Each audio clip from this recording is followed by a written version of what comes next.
Okay, folks, welcome back. This is lesson 7.2.3, more proofs with congruent triangles out of the CPM geometry textbook. So this is just a quick view of what the lesson looks like if you're looking at your ebook. It'll look similar if you're looking online. I'm going to go ahead and get rid of this view now because I don't need it. And what I'm going to do is start talking about the quadrilateral organizational chart. Okay, so this is a document I put together that shows us all the different quadrilaterals that we're going to be talking about in this chapter. And each box contains the name of the object as well as a definition.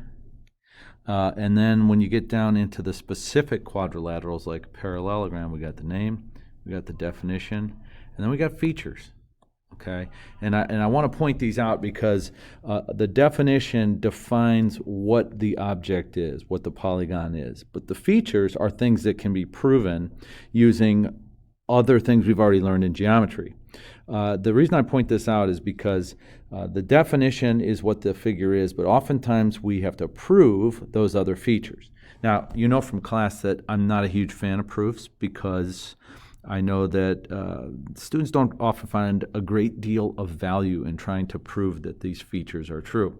So we're going to pick and choose the ones that I ask you to do, and I just want to make sure that you're aware the definition is what the shape is. The features are things that can be proven about the shape.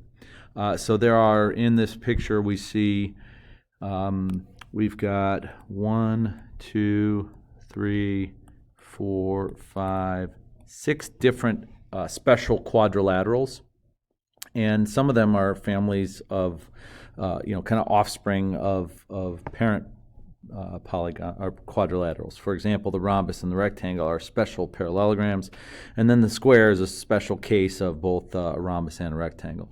But we then have over here these two items in red boxes. These are things that will show up later in this chapter. I include them on this page, even though they're not specifically related to quadrilaterals, but they will show up later in this chapter. Okay, enough about that. Let's now move into a question I have for you. Okay, we got two sentences. Do they say the same thing? First one says if lines are parallel, then same side interior angles are supplementary. The second one says if same side interior angles are supplementary, then the lines are parallel. Well, it's obvious to see that there's a difference between the two sentences, and the difference is what comes first. Okay, so in this first sentence, we've got the statement that if lines are parallel, then same side interior angles are supplementary. So if I make the statement that these two lines are parallel, and I put the parallel symbol on them, and you know our general working definition of parallel is that two lines are parallel if they go on forever and ever and never meet. Okay, so if we use that here, we have parallel lines, and that means that the same side interior angles are supplementary. So if I label this angle A and this angle B, that means A plus B equals 180. Okay, so that's the first sentence. Now let's go over and take a look at the second sentence. If same side interior angles are supplementary, so if I draw two lines that, well, those don't look very parallel. Let's try and do this a little neater. If I draw two lines that look like same side interior angles are supplementary, so if I now say that this is 120 degrees and that this is 60 degrees, I know that 120 plus 60 equals 180. So I have same side interior angles that are supplementary. That takes care of that first piece. What I can do now is add the fact that those lines are parallel. And notice, the things that I wrote in black were what was given to me in the first part of the sentence. Over here we said the lines are parallel. Got those items in black. Over here we said same side interior angles are supplementary. I got those items there in black.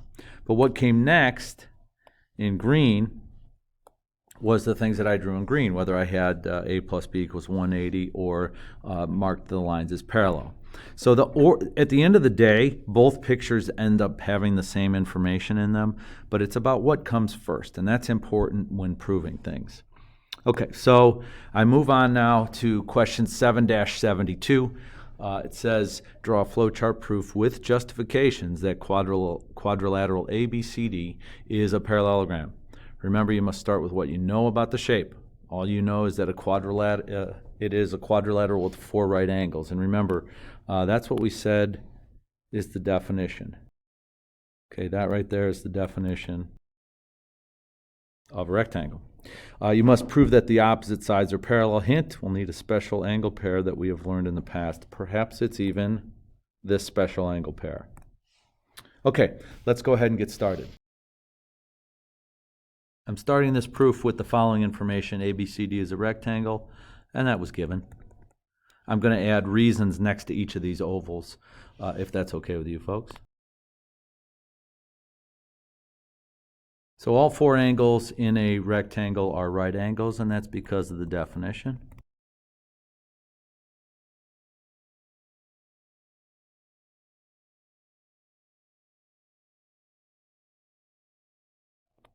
Okay, so here I have measure of angle A plus measure of angle B is 180. Let's go ahead and go back and look at the picture. We got A and B right there. They form a C shape. The other angle pair that I added up was B and C. If we take a look at those two, B and C also form a C shape. It's just on a different orientation. So I wonder if maybe that's going to show up and be one of our special angle pairs here in just a second. So we have A plus B is 180. We also have B plus C is 180. And we know that if 2 angles add up to 180 degrees, we call them supplementary.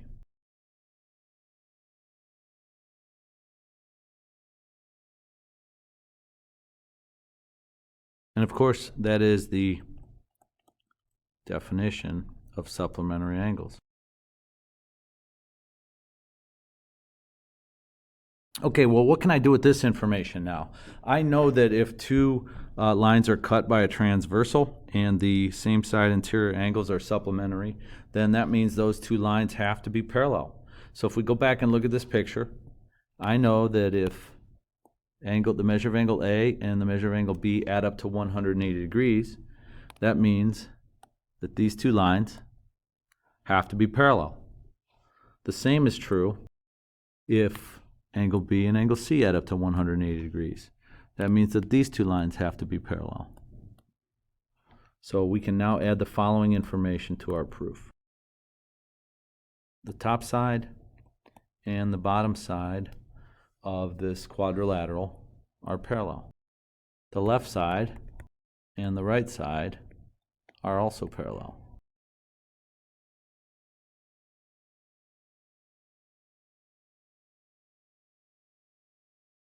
Okay, folks, we are at the final step here.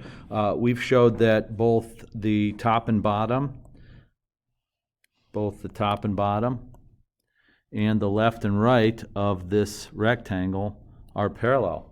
That makes ABCD a parallelogram based on the definition of a parallelogram. So let's go here and finish this flow chart off.